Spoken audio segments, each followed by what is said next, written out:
The pace we're going at was good, but not good enough.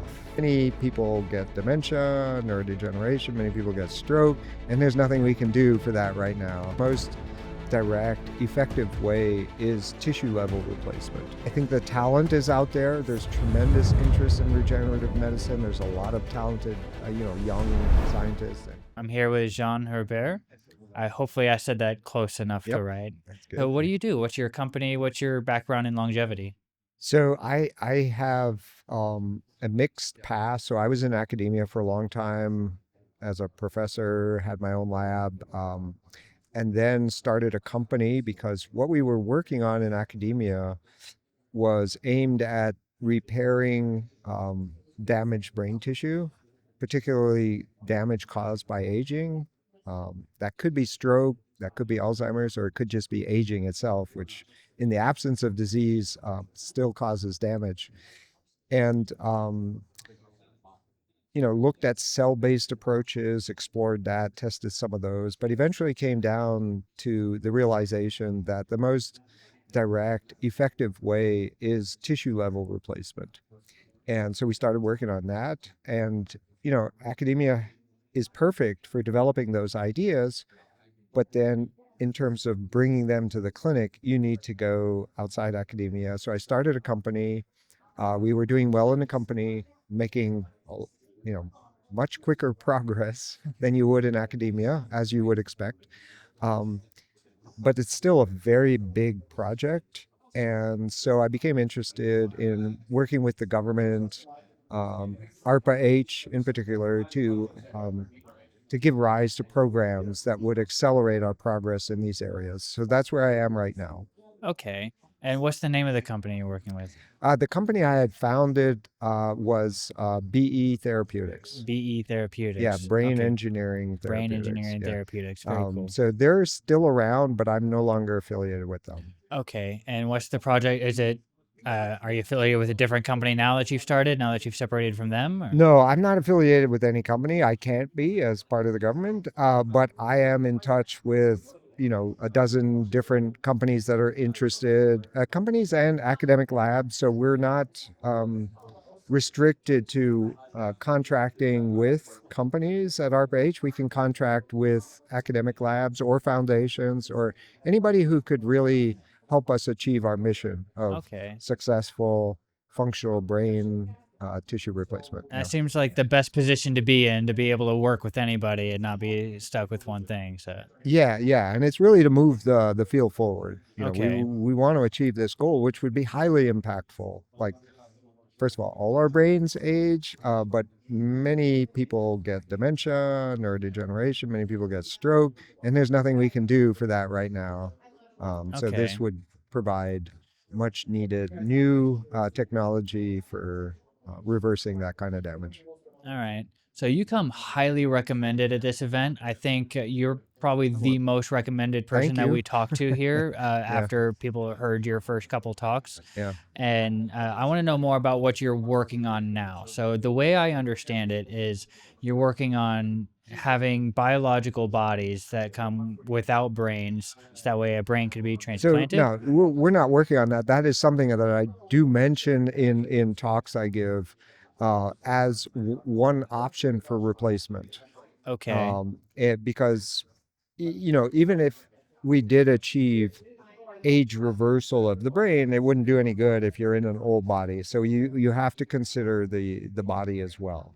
Okay. And vice versa. Like if you replaced all the organs in your body, but not your brain, that wouldn't be terribly good either. Okay. So what?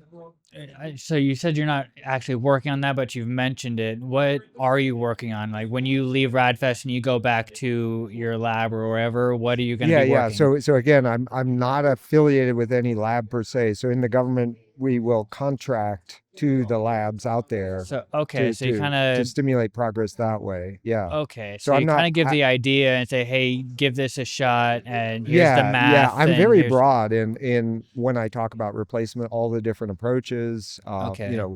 A whole biological body, whole synthetic body, or just the organs, or part by part Okay. replacement, whether that's synthetic or biological. So I try to cover all bases. Okay. Um, So what companies and entities or organizations are you working with? Is that something you can say, or is that more it's so private? yeah. So we haven't contracted with any yet, but it's also something that I'm reluctant to say, not to create the perception that I'm biased toward any one of them. So we Oh really yeah, want to makes know sense. who's out there. Okay. Maybe there's companies we don't know about that are doing fantastic work. So we would love to hear from them. And yeah, yeah, Okay. yeah. So So what do you see as the biggest challenge in your endeavors here of pushing that needle forward, of actually moving forward on some of this?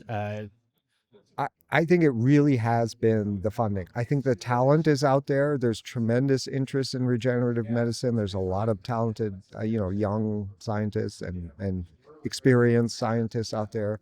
Um, there's and for the brain in particular, which I'm particularly interested in fixing.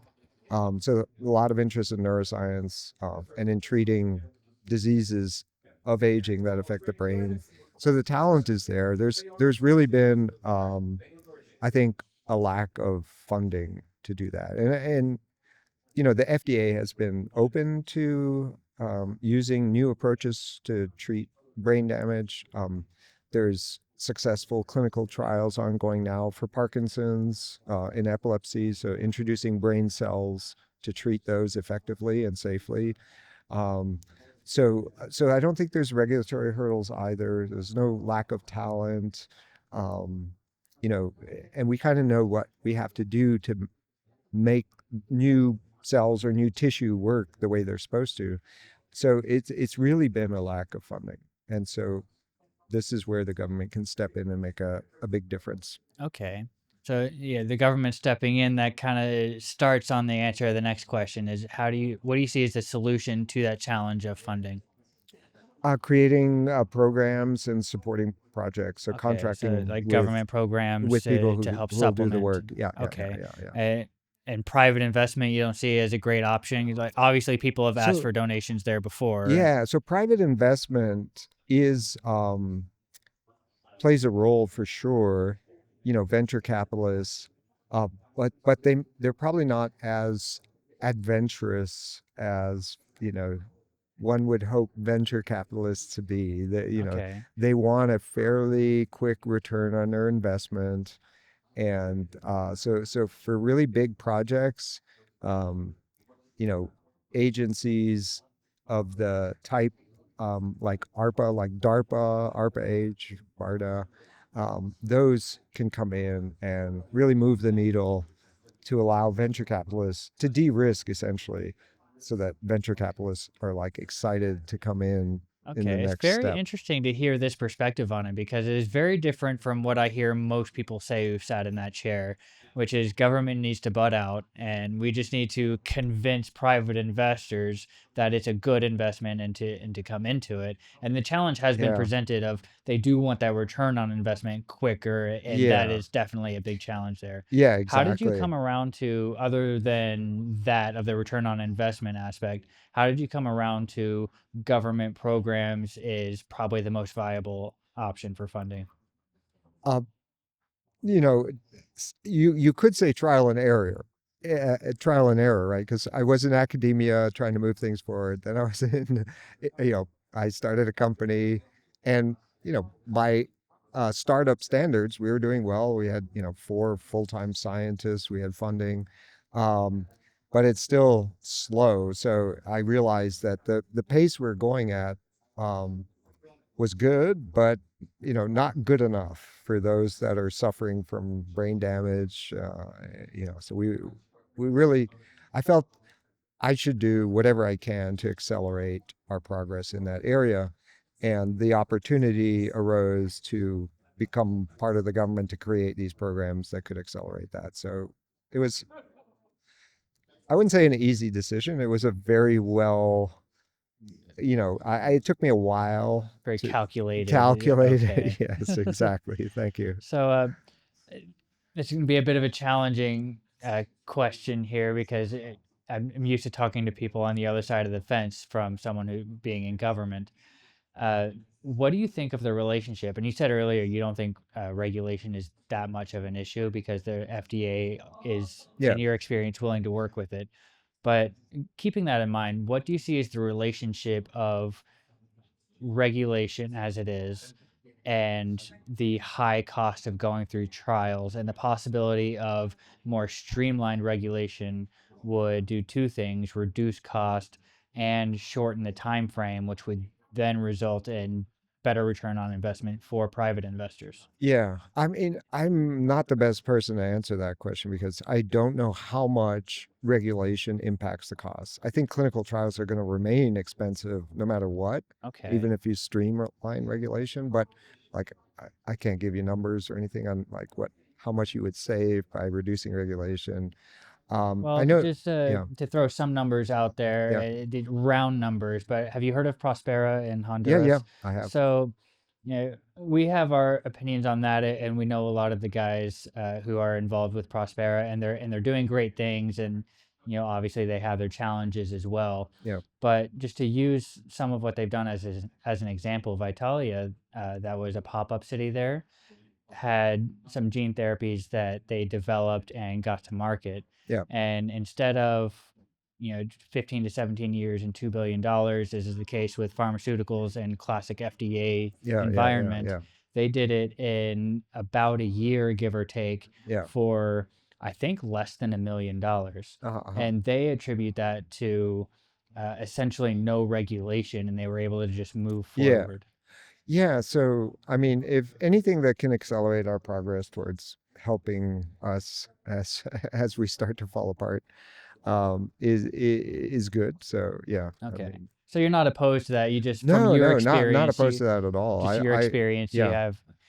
I do see your point though. The government has access to way more funds than yeah, not all, but most private yeah, citizens. So yeah, and the FDA puts a high value on safety, right, right. which is important as well. But there are governments in different parts, like Montana, for example, where Yes. the emphasis there's still an emphasis on safety, but then there's more freedom to try things that haven't been shown to be efficacious Yes. yet. As long as it got to phase 1, then Yeah, it's a yeah, little more yeah. So accessible. there's probably changes that can be made even in the U.S., but could be Absolutely. also things in restructured de novo in a new city like Immortalis. So yeah, Okay. So yeah, I'll give you a little bit of background on Immortalis. I'm not sure how much Immortalis. Sorry. Yeah, I'm not sure how much you've been told, but just for the sake of doing it on camera too. yeah. Uh, we're It's a biotech freedom zone. So don't think so much Prospera, because I brought that up earlier. So decouple that for a Uh second. huh. Think more along the lines of Dubai and Singapore and like Shenzhen, Yeah. and how, like, we'll take Singapore for example. They restructured regulation around financial technology, and because of that we're able to develop huge infrastructure in that and become the financial hub of the world. Hmm. And we want to do that same kind of thing for biotech. So it's not so much a pop-up city that wants to come Yeah. in and wild west, just do whatever. Yeah. Yeah. That Yeah. can be Yeah. dangerous because there Yeah. has Yeah. to be some kind of vetting, and there's Checks no and snake oil balances. stuff Yeah. going Yeah. on Yeah. 100%. Um, so we're more along those lines of the city state thing Yeah. almost, Yeah. and we want to do it for the biotech biomedical industry specifically. Yeah. And in doing so, hope to gain the benefit of more streamlined regulations for the purpose of not saying FDA go away, but hey, let's get some fast tracked approval processes going on to Yeah. bring this 15 to 17 year timeline down to 18 months, Yeah. which is possible. We saw it with Operation Warp Speed with COVID. Yeah. Yeah. Yeah. And in doing so, our thought is that's going to reduce costs, because it costs a lot of money to put things through a 15 to 17 year trial and Yeah. do Yeah. Yeah. all the crazy different steps. Yeah. And Yeah. Yeah. No, it sounds great. Yeah. okay, I wish you success. yeah, awesome. um all right, so where are we at in that? Yeah, we talked about what you see as the solutions. It's funding and using government programs, which is a Yeah. very interesting concept. Um, So, what would you say to the viewers that something they could do to help themselves, or something they could do to help you in your endeavors? Just something along those lines. It depends who the audience is, investors or This is more of you a know, general public audience general public that audience. Yeah. has at least some level of interest in longevity. Yeah. I think the most important thing I could say is learn whatever you can about if you're interested in longevity, um, like really dig in and look for opposing views and what are the points being made by the opposing sides? Do they make sense? Just become as educated as you can, um, because again in this field, we've seen people be swayed by things that just aren't true or validated or founded. Yes. So I think that's maybe the most important thing is for people to empower themselves with knowledge about what really is important in this space and what really will make a difference. I agree with that completely, Yeah. especially with the getting different points of view. Because at the end of the day, we all want longevity. We want to live, Yeah, life and is good, yes. man. It So beats the anyone who's alternative. on that mindset, I don't care how you're going about it. Yeah. I love you. So Yeah, yeah, yeah, I yeah. agree with that completely. Cool. Yeah. Well, John, thank you for Excellent. your Yeah, time. yeah, yeah. Yeah. Thanks so much. Yeah, yeah, yeah.